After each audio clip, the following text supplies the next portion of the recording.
ኢራን በእስራኤል ላይ የበቀል ጥቃት ለመፈጸም ዛተች። በትናንትናው ዕለት ሁለት ከፍተኛ የኢራን ባለስልጣናት መገደላቸውን ተከትሎ በአሁኑ ሰዓት ላይ ኢራን በእስራኤል ላይ ጠለቅ ያለ እንዲሁም ደግሞ በአይነቱ ልዩ የሆነ የበቀል እርምጃ ለመፈጸም ዝታለች። በትናንትናው ዕለት እስራኤል ባልጠበቀ ጥቃትም የኢራን ከፍተኛ መሪ የሆኑትን እንዲሁም ደግሞ የአያቶላ አልሃሚኑ አማካሪ የነበሩትን አሊ ላሪጂኒን መግደሏ ይታወሳል። ከዚህ ጋር በተያያዘም በአሁኑ ሰዓት ላይ በኢራን ትልቅ ድንጋጤም ተፈጥሯል። ይሁን እንጂ በአሁኑ ሰዓት ላይ ኢራን በእስራኤል ላይ የበቀል እርምጃ ለመፈጸም እንዳሰበች እንዲሁም ደግሞ በአይነቱም ልዩ የሆነና ማንም ሊመክተው የማይችለውን ጥቃት ለመፈጸም እንዳሰበችም በመገናኛ ብዙሃን በኩል ገልጻለች። በአሜሪካ በእስራኤልና በኢራን መካከል የሚካሄደው ጦርነት ሶስተኛ ሳምንቱን ሲያስቆጥር ጥቃቱ በከፍተኛ ሁኔታ ተባብሶ ቀጥሏል። የኢራን የመንግስት መገናኛ ብዙሃን እንደገለጹት ከሆነ ተጽዕኖ ፈጣሪው የብሔራዊ ደህንነት ምክር ቤት ጸሐፊና ዋና ኃላፊ የነበሩት አሊ ላሪጂኒ በእስራኤል ላይ ጥቃት ተገድለዋልም ብለዋል። ላሪጃኒ ከጠቅላይ መሪው አያቶላ አልሃሚኖ ሞት በኋላ የተገደሉ ከፍተኛ የኢራን ባለስልጣን ሲሆኑ ግድያውን ተከትሎም የኢራን አብዮት ዘብ ወደ እስራኤል ማዕከላዊ ግዛቶችም የሚሳኤል ናዳ በማዝነብ የሚያሽመደምድ የአጸፋ እርምጃ እንደሚወስድም በቀጥታ ከእስራኤል ላይ ዝቷል። በቴል አቪቭ በተሰነዘረ የሚሳኤል ጥቃትን በሰባዎቹ ዕድሜ ውስጥ የሚገኙ ሁለት ሰዎች መገደላቸው የተረጋገጠ ሲሆን እስራኤል በበኩሏ በቤሩትና በሊባኖስ የሚገኙ የሂዝቦላ ኢላማዎችን መደብደቧን ቀጥላለች። በቤሩት በደረሰ ጥቃት ቢያንስ 6 ሰዎች ሲገደሉ 24 ሰዎችም ቆስለዋል ተብሏል። በሌላ በኩል የአሜሪካ ጦር በሆርሙዝ ባህር ወሽመጥ አቅራቢያ የሚገኙ የኢራን የሚሳኤል ጣቢያዎችን መምታቱንም አስታውቋል። የተባበሩት መንግስታት ድርጅት በበኩሉም የኢራን የኒውክሌር ጣቢያ ቢመታ የከፋ ጉዳት እንዳልደረሰበት ገልጿል። የአሜሪካው ፕሬዝዳንት ዶናልድ ትራምፕ በጉዳይ በሰጠው መግለጫ ኔቶ እንዲሁም ደግሞ ሌሎች አጋሮችን በመተቸት አሜሪካ በዚህ የኢራን ጦርነት ላይ ከማንም ጋር እርዳታ አትሻም ወይም ደግሞ አትፈልግም በማለት ከዚህ ቀደም የነበራቸውን አቋም ቀይረዋል።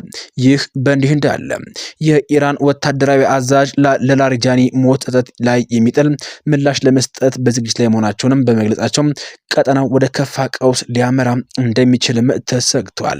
ጉዳዩ በአሁኑ ሰዓት ላይ የዓለም ጉዳይ ሆኗል። ችግሮች እየተባባሱም ቀጥለዋል።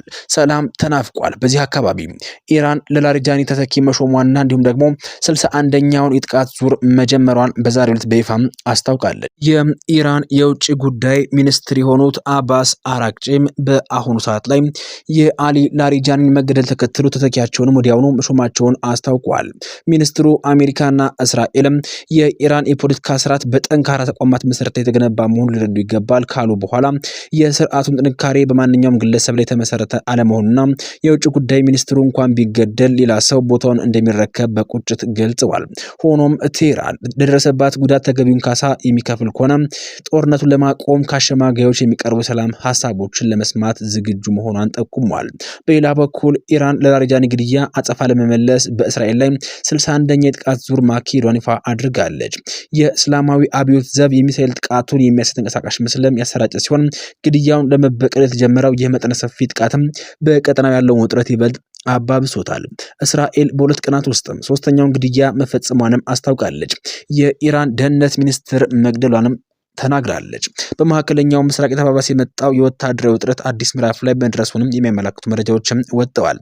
እስራኤል ባለፉት 48 ሰዓታት ውስጥ ብቻ ሶስተኛውን ከፍተኛ የኢላማ ግድያ መፈጸሟንም ያስታወቀች ሲሆን በዚህኛው ጥቃት የኢራን የደህንነት ኢንተለጀንስ ሚኒስትሩን መግደሏን ይፋ አድርጋለች።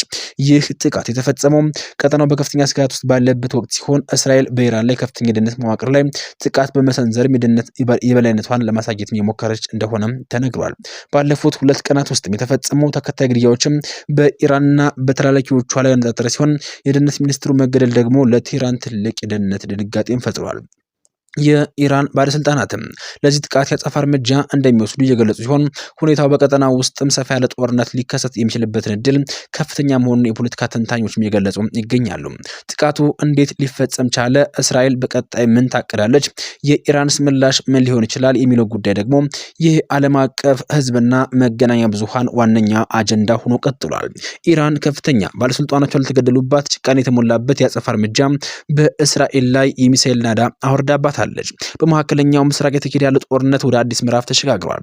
የኢራን እስላማዊ ዘበኛ IRGC ትናንትና ምሽትም ዛሬ ረፋዱን ጨምሮ በርካታ በደርዘን የሚቆጠሩ የባለስቲክ ሚሳኤሎችን ወደ እስራኤል መተኮሱን አስታውቋል። ኢራን ይህንን ጥቃት ሰነዘረችበት ዋነኛው ምክንያት ደግሞ ለከፍተኛ መሪዎቿ ደም ለመበቀል እንደሆነም በይፋ ገልጻለች። ከፍተኛ መሪዎቹም ከቀናት በፊትም እስራኤል በቴራ ውስጥ ባከናወነችው የአየር ድብደባ መገደላቸው ይታወሳል። የኢራን የውጭ ጉዳይ ሚኒስትር አባስ አራቅቺ በሰጠው መግለጫ የአንድ ግለሰብ መኖር ወይም አለመኖር የኢራን ፖለቲካ መዋቅር ባይበግረውም ለተፈጸመው ግድያ ግን የሚመጥን ዋጋ እንደሚያስከፍሉ በጽኑ ዝተዋል። የሚሳኤል ጥቃቱ በተለይም በቴል አቪቭ አቅራቢያ በሚገኝ ራማት ጋን አካባቢ በደረሰ የፍንዳታ አደጋ የሰው ሕይወትም ጭምር ማለፉ ተረጋግጧል። በተጨማሪም በቴል አቪቭ የባቡር ጣቢያና በመኖሪያ ህንፃዎች ላይም ከፍተኛ ንብረት ውድመት ደርሰዋል።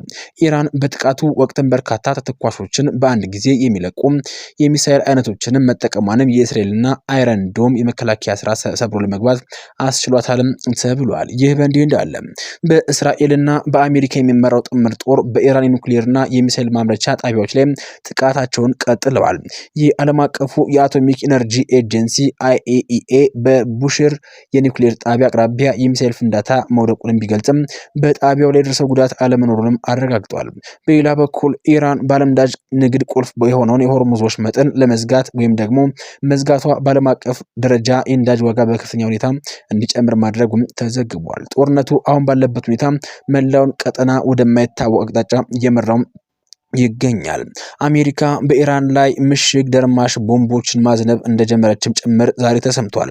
አሜሪካ እስካሁን ካመረተቻቸው እጅግ አስፈሪ የጦር መሳሪያዎች መካከል አንዱ የሆነው ባንከር በስተር ምሽግ ደርማሽ በመባል የሚታወቀው ግዙፉ ቦምብ በኢራን መጠቀም መጀመሯን ተዘግቧል። ይህ ቦምብ ተራ ፈንጂ አይደለም። ከመሬት በታች እስከ 60 ሜትር ድረስ ዘልቆ በመግባት ኮንክሪትና ብረትን እንደ ወረቀት በመቅደድ የጠላትን ከርሰ ምድር ሚሳኤል ማከማቻና የኒውክሌር ማዕከላትን አመድ የማድረግ አቅም ያለው መሳሪያ ነው። አሜሪካ ትናንትና በኢራን ባህር ዳርቻ በሚገኘው የሚሳኤል ማስወንጨፊያ ስፍራዎች ላይ ጥቃት መፈጸሟን ብታምንም የትኛውን ቦምብ እንደተጠቀመች በዝርዝር አልገለጸችም። ሆኖም የጦር ባለሙያዎች እንደሚሉት ከሆነ ኢራን አብዛኛውን ስትራቴጂካዊ የሚሳኤልና የድሮን ፋብሪካዎችን የሚሳኤል ከተማ በሚል ስያሜ ከመሬት በታች በድንጋያማ ተራሮች ስር መደበቋ አሜሪካ እነዚህን ምሽግ ደርማሽ ቦምቦችን እንድትጠቀም አስገዷታል። ይህ እርምጃ የኢራን የጸፋ አቅም ሙሉ በሙሉ ለማሽመድመድም የታለመ የመጨረሻ ካርታ ተደርጎም ተወስዷል። ጦርነቱ 20ኛ ቀኑን ሲይዝ እስራኤልና አሜሪካ ጥምረት በመፍጠር በኢራን ላይ ያልተቋረጠ የአየር ድብደባ ያካሄዱ ይገኛሉ። በአንጻሩ ኢራንም የቴክኖሎጂ አቅሟን በመጠቀም በእስራኤልና በአሜሪካ የጥቅም ቀጠናዎች ላይ የሚሳኤል ናዳ ያወረደች ባለችበት በዚህ ወቅትም የባንከር በስተር ቦምቦች መምጣት ጦርነቱን ወደ ከፋ እልቂት ሊወስደው ይችላል ተብሎም ተፈርቷል። ዓለማችን በአሁኑ ሰዓት ላይ ከምን ጊዜውም በላይ የተጨነቀችም ትገኛለች። እነዚህ ሀያላን ሀገራትም አሜሪካና እስራኤል በአንድ ላይ በመሆን ከኢራን ጋር የጀመሩት ውጊያ መቋጫ አጥቷል። ሁለቱም ሀገራትም የሚሳኤል ናዳና የድሮን ጥቃት እየፈጸሙ ይገኛሉ። በዚህ መካከልም የተለያዩ ማህበረሰብ ክፍሎች የተጎዱ ይገኛሉ። ሰላም ለዓለማችን። በዚህ የመረጃ ሰዓትም ይዤላችሁ መጣሁት መረጃ ይህንን ይመስላል። በቀጣይ በተረጋገጠ እንዲሁም ደግሞ መደመጥም ጭምር ባለበት መረጃ እስክንገናኝ ድረስ ለአሁኑ በዚህ አበቃን። መልካም ጊዜን ተመኘን።